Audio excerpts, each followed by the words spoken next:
Seetaan dhalaadhee seetaan guddaadhee seenaan jiraadhee.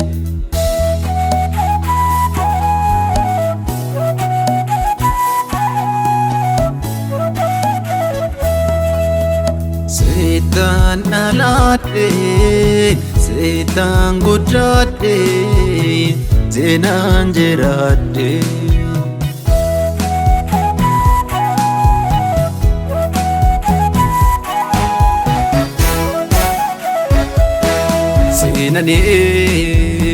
Seenanii namatee jiraachuun koo seenanii har'a gahee dhaabbachuun koo.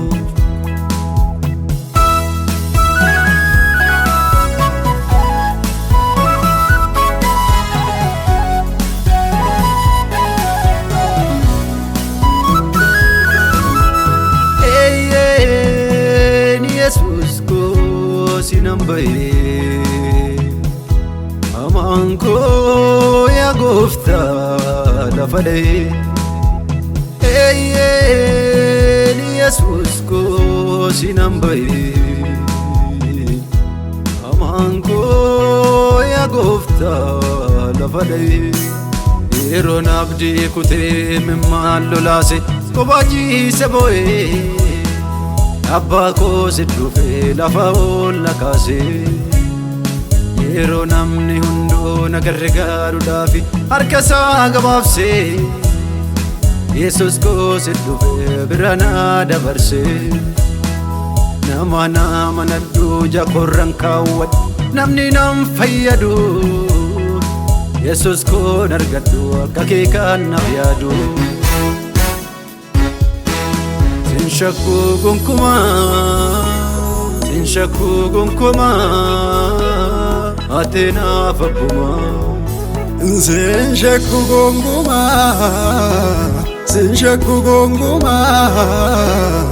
Atena Afaan. SHAKKU gonguma Atena Afaan.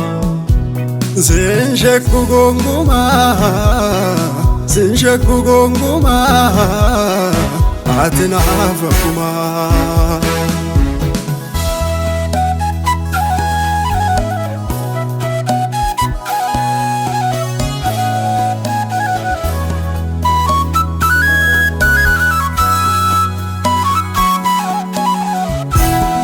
Gargaarsi kee gooftaa aan ilma kee faddaan Faarfataa jaalaa si do'anaaf yaadaan.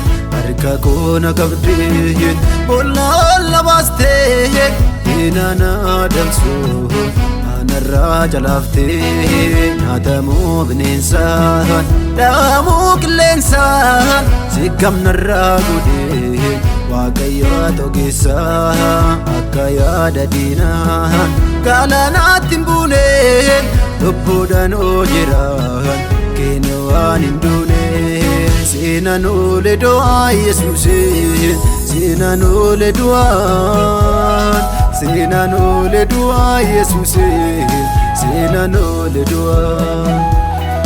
Seenaan oole du'aa Yesuusee seenaan oole du'aa seenaan oole du'aa Yesuusee seenaan oole du'aa.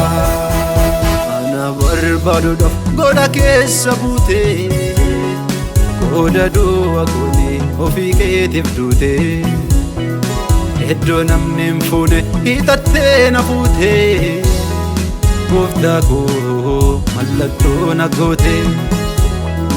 Ana barbaaduudhaaf godha keessa buute Oda du'a goone ofii keetiif duute Iddoo namni hin fuune hidhattee na fuute Gooftaa koo mallattoo na goote. SHAKKU gonguma Atena Afaan. SHAKKU gonguma Atena Afaan.